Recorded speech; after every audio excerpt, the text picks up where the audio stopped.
Kumusta mga kasaliksik? Sadyang napakalawak ng ating karagatan kaya't hindi nakataka-taka kung meron pang mga nadiskubring bagay dito na hanggang sa ngayon ay mahirap pa rin maintindihan. Kaya mula sa isang makalumang istruktura na walang nakakaalam hanggang sa nakamamanga at kakaibang museo ay pag-usapan natin ang 10 pinaka-abnormal na diskubre sa ilalim ng dagat. Kaya kung handa ka ng malaman ng mga ito ay simulan na natin.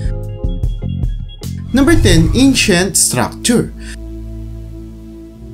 Nang matuklasang mayroong kakaibang bagay sa ilalim ng isang dagat sa bansang Brazil, ay madaming mga eksperto ang nabigla sa kadahilan ng hindi nila matukoy kung bakit nandoon ito. Dulot na ang dagat ay ang Sea of Galilee na kilala sa pagiging sagrado, kaya talagang nakabibiglang malaman na may nakatago pala ditong struktura na posibleng nagmula pa noong unang panahon. Sinasabing ang natuklasang bagay na ito ay may lapad na 230 talampakan at tinatayang humigit kumulang 60,000 tonelada ang bigat. Ngunit dahil nasa ilalim ito ng 32 talampakan mula sa ibabaw ng tubig, ay nahihirapan ng mga ekspertong imbestigahan ang struktura, dulot na rin na hindi sapat ang kanilang mga kagamitan para dito.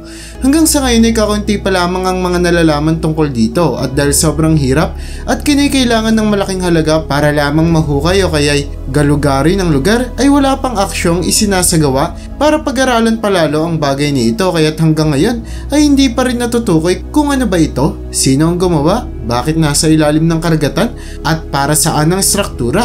Pero mukhang matagal pa bago masagot ang mga katanungang ito.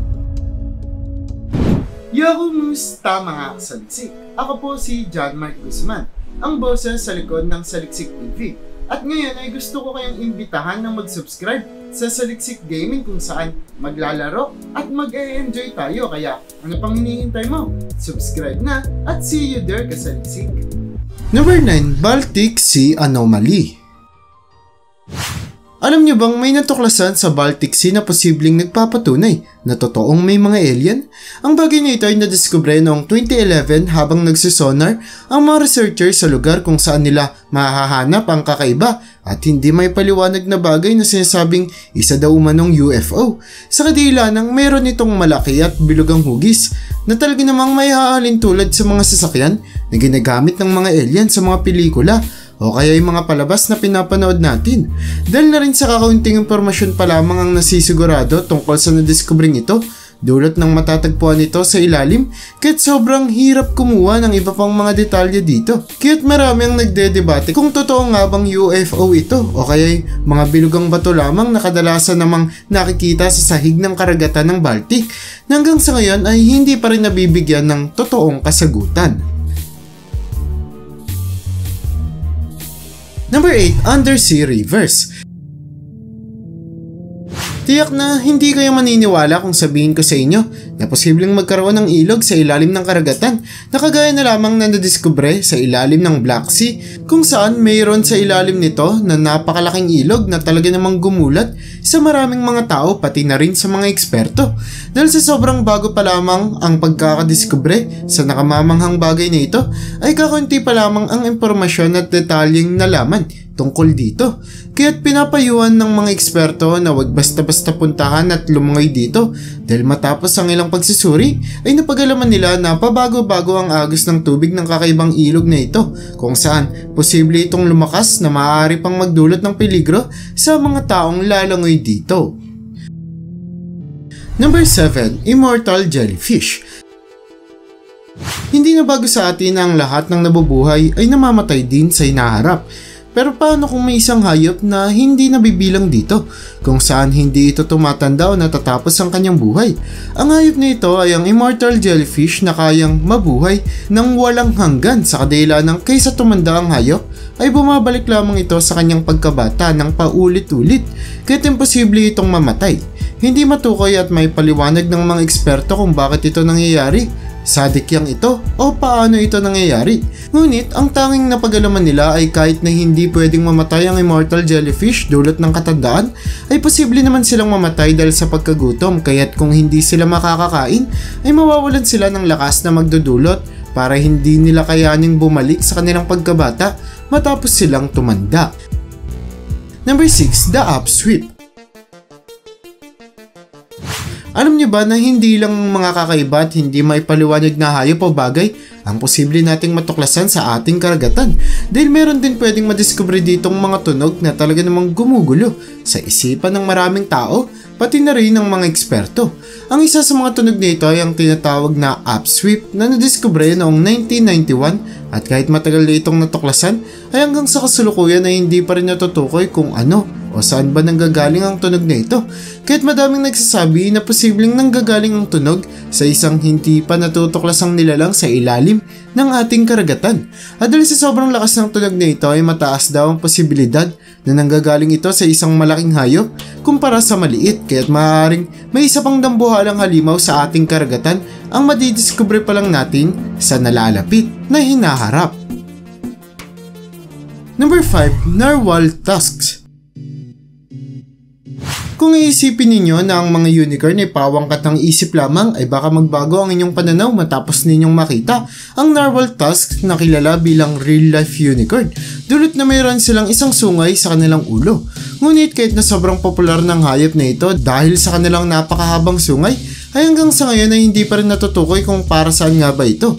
Dahil nadiskubre ng mga scientists na kalimitan lamang itong ginagamit ng mga narwhal para makipaglaban, kaya posibleng mayroon pang ibang gamit ang kanilang sungay kumpara sa ating unang naisip. Ang pinakamataas na posibilidad kung anong silbi ng kanilang sungay ay ang teorya kung saan nadiskubre na tanging mga narwhal lamang ang may sungay at kalimitan lamang itong nagkakaroon sa mga kababaihan, kaya posibleng ginagamit ito ng mga lalaking hayop para atakihin ang kanilang gustong maging kasiping sa pagpaparami ng kanilang lahi. Ngunit dahil hindi pa ito nasisigurado ay madami pang posibilidad kung para saan nga ba ang nakapamangang sungay ng hayop. Number 4. Milky Sea Phenomenon. Kung na-enjoy mo ang mga aktibidad sa ating karagatan, ay tiyak na magugustuhan mo ang kakaibang bagay nito na tinatawag na Milky Sea Phenomenon, kung saan makikitang tila ba nagliliwanag ang tubig ng dagat na talaga namang mas nagbibigay ng ganda dito. Ang phenomenon na ito ay dahil sa trilyon-trilyong mga bioluminescent bacteria na nagkukumpul-kumpul sa ibabaw ng tubig na nagdudulot para magliwanag ito. Ngunit kahit na matagal nang natuklasan ang phenomenon na ito noong 1995, ay meron pa ding mga katanungan tungkol dito ang hindi pa rin nasasagot sa kasalukuyan.